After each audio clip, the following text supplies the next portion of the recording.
Gaming room ready ಆದಂಗ್ಲಿಂದ ಅಮ್ಮನ ಒಂದ್ಸರಿನೂ ಕರ್ಕೊಂಡು ಹೋಗಿರಲಿಲ್ಲ, ಅದಕ್ಕೋಸ್ಕರ ಇವತ್ತು ಕರ್ಕೊಂಡು ಬಂದೆ. ಅಮ್ಮನ ರಿಯಾಕ್ಷನ್ ನೋಡೋಣ ಬನ್ನಿ. ಅಮ್ಮ ಮೇಲ್ ನೋಡು, ಮೇಲ್ ನೋಡು ಹೆಂಗಿದೆ ರೂಮು, ಅರಮನೆ.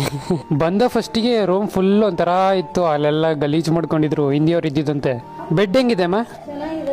ಮನೇಲೆಲ್ಲ ಬೇಗ ಮಲ್ಗಿ ಬೇಗ ಎದ್ಬಿಡ್ತಿದ್ನಲ್ಲ, ಇದ್ರ ಮೇಲೆ ಮಲ್ಕೊಂಡ್ರೆ 10 ಗಂಟೆ ಆಗೋದೇ ಗೊತ್ತಾಗಲ್ಲ. ಬೆಳಿಗ್ಗೆ ಹೊತ್ತು ಎದಳಕ್ಕೆ ಮನಸ್ಸು ಬರಲ್ಲ. ಮಲ್ಕೋ. ಇನ್ನೊಂದು ಸ್ವಲ್ಪ ದಿವಸ ಸ್ವಲ್ಪ ಕಷ್ಟಪಟ್ಟು ಯೂಟ್ಯೂಬ್ ಮಾಡ್ಕೊಂಡು ಹೋದ್ರೆ ಲೈವ್ ಅಂತ ಡೈಲಿ ಗೇಮ್ ಮಾಡ್ಕೊಂಡು ಅದೇ ಮೊಬೈಲ್ ಆಡ್ತಿದ್ನಲ್ಲ, ಹಂಗೆ ಇದ್ರಲ್ಲಿ ಆಟಾಡ್ಕೊಂಡು ಲೈವ್ ಅಂತ ಹೇಳ್ತೀವಿ. ಸೊ ಅದನ್ನ ಮಾಡಿದ್ರೆ ಅದ್ರಲ್ಲಿ ದುಡ್ಡು ಬರ್ತದೆ. ಅದ್ರಲ್ಲಿ ಇನ್ನೇನಾದ್ರೂ ಮುಂದೆ ಸ್ವಂತ ಮನೆಗಿನೇ ಮಾಡ್ಕೋಬಹುದು. ಈಗ ಇದನ್ನೇ ನಂಬ್ಕೊಂಡಿರೋದು, ನೋಡೋಣ ಏನಾಗುತ್ತಂತ. ಅಮ್ಮ ಅಂತೂ ಫುಲ್ ಹ್ಯಾಪಿ ಗುರು, ಬಿಕಾಸ್ ನಾವ್ ಇದ್ದಿದ್ದು ಯಾವ ತರ ಮನೆ ನಿಮ್ಗೆ ಗೊತ್ತು. ಸೊ ಎಸ್ಟೇಟ್ ಅಲ್ಲಿ ಹೆಂಗಿತ್ತು ರೂಮು ಅಂತ. ನಾನ್ ಬಂದ್ಬಿಟ್ಟು ಈ ರೇಂಜಿಗೆ ರೆಡಿ ಮಾಡಿದೀನಿ ರೂಮ್ ನ. ಬಟ್ ಇಲ್ಲಿ ಜಾಸ್ತಿ ಇನ್ವೆಸ್ಟ್ ಮಾಡ್ಬಿಟ್ಟು ನಾನು ಡೆಕೋರೇಷನ್ ಏನ್ ಮಾಡಿಲ್ಲ. ಎಲ್ಲ ಫ್ರೆಂಡ್ಸ್ ಎಲ್ಲ ಸೇರ್ಬಿಟ್ಟು ನಾವೆಲ್ಲರೂ ಸೇರ್ಬಿಟ್ಟು ಈ ರೂಮ್ ನ ರೆಡಿ ಮಾಡಿರೋದು. ಸೊ ನಂಗೆ ಕಮ್ಮಿ ಬಜೆಟ್ ಅಲ್ಲೇ ಆಯ್ತು. ಇವಾಗ ನನ್ನ ಟಾರ್ಗೆಟ್ ಇರೋದು